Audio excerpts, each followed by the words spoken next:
Deus ele sempre tem algo novo para cada geração que se dispõe a buscar. Deus nunca é limitado. Deus é infinito.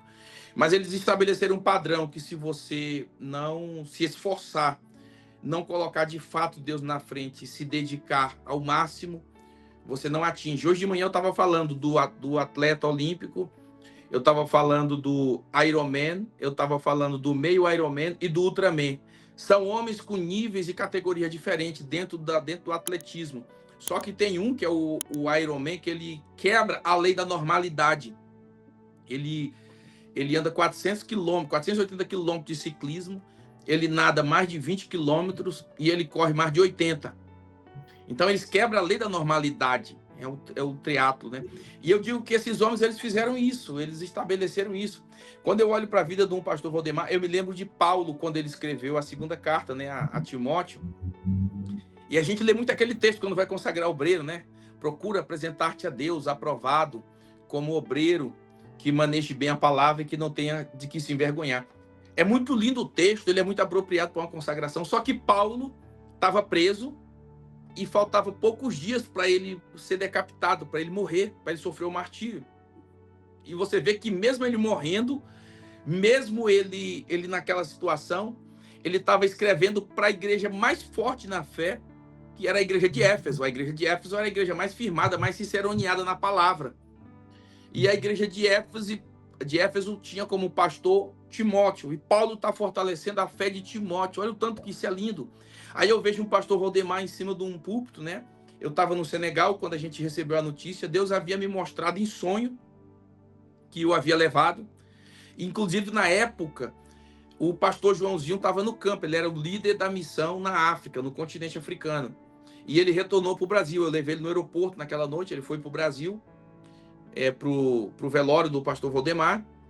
E o vice-presidente, na época, era o pastor Evaldo Ramos. O pastor ficou durante um período e depois que ele saiu da frente da missão, quem assumiu foi o pastor João Araújo, que é o pastor Joãozinho, como a gente o chama carinhosamente.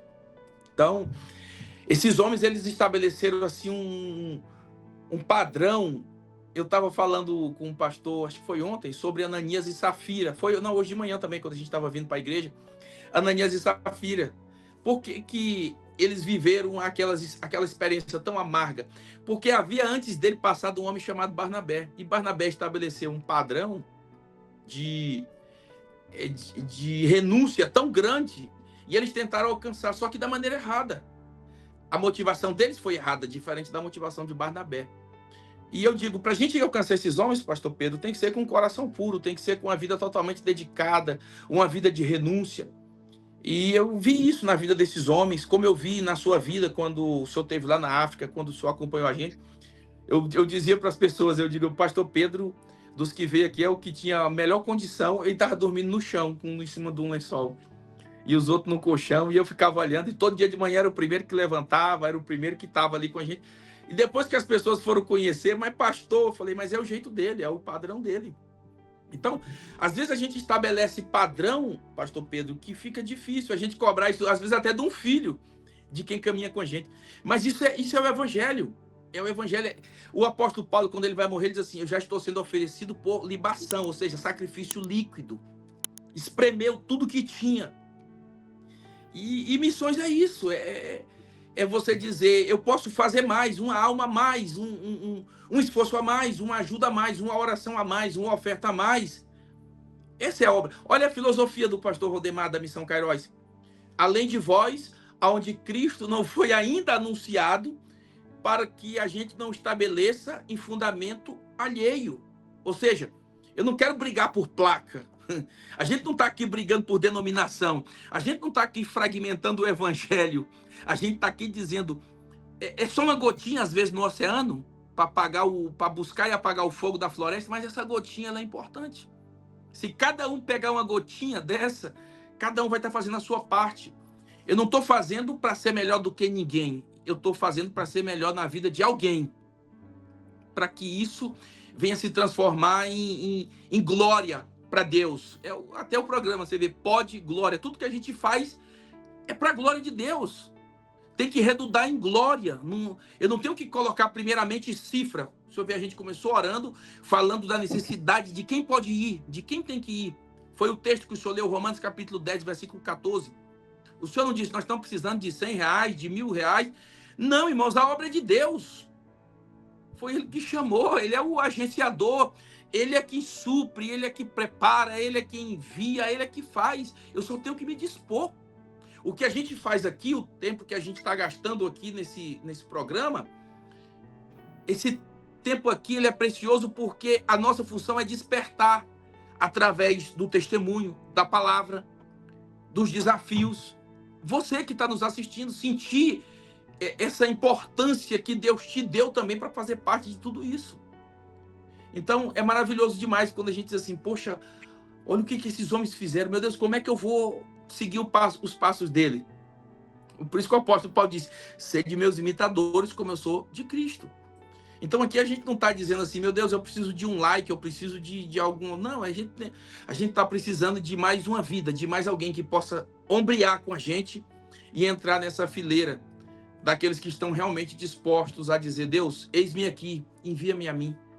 Eu digo que você também fez história, está fazendo história. Eu sei que mais tarde vai acontecer, mas eu lembro de uma frase que você realmente falou e diz assim, não, quando eu saí do Brasil eu levei o meu caixão, eu não vou voltar, o meu caixão já está comigo, aonde quer que eu vá, eu vou poder estar lá. E eu sei que um dia essa frase, alguém vai estar falando disso, porque realmente se faz essa história, se faz esse trabalho com disponibilidade de interesse, de coração para tudo, é para o que vier, é para o que der e vier. Eu não estou aqui para passar bem, lógico que não estou para passar mal, e Deus vai cuidar de nós, mas não somos frouxos, não somos alguém que por causa disso e daquilo, por causa que eu não posso dormir um dia no chão, porque eu não posso fazer isso aqui, porque eu não posso ficar um dia sem comer, uma hora sem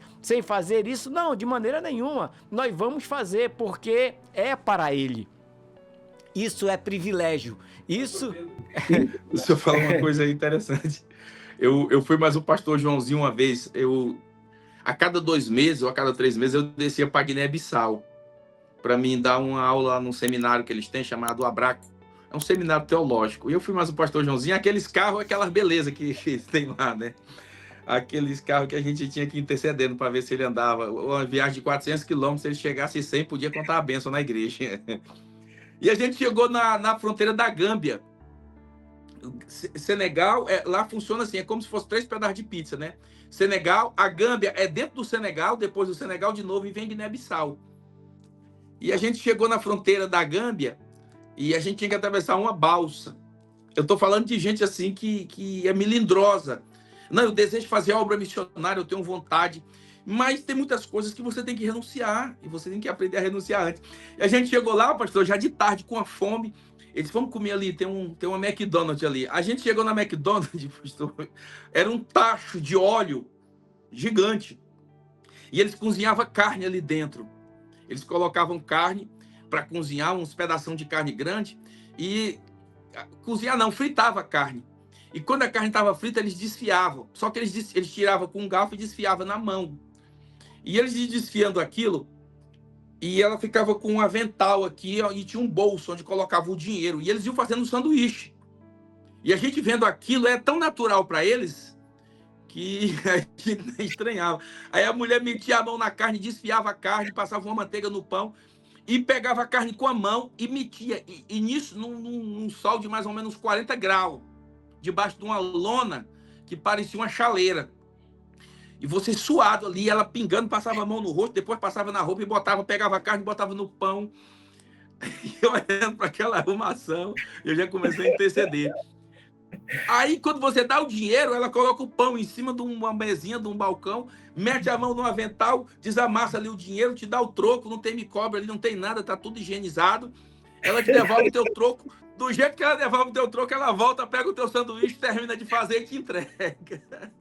Se você vai para o campo achando que você vai só publicar foto, vai colocar na internet, aquilo vai te frustrar.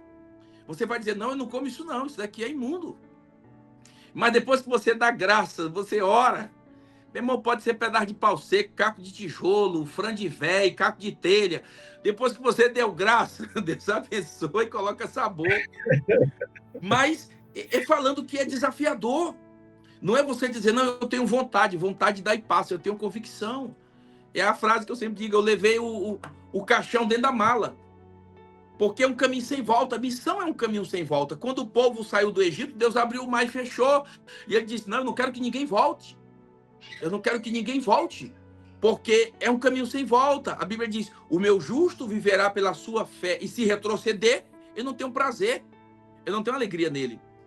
Então, a gente tem que colocar de fato no meu coração. Eu estou disposto a passar por isso? Quando Ágabo profetiza na vida de Paulo e disse, olha, o dono desse cinto aqui, ele vai padecer se ele for para Jerusalém. Paulo disse assim, eu estou pronto não só a padecer e nem só a sofrer, mas até mesmo a morrer pelo evangelho. Essa tem que ser a nossa filosofia, a nossa frase.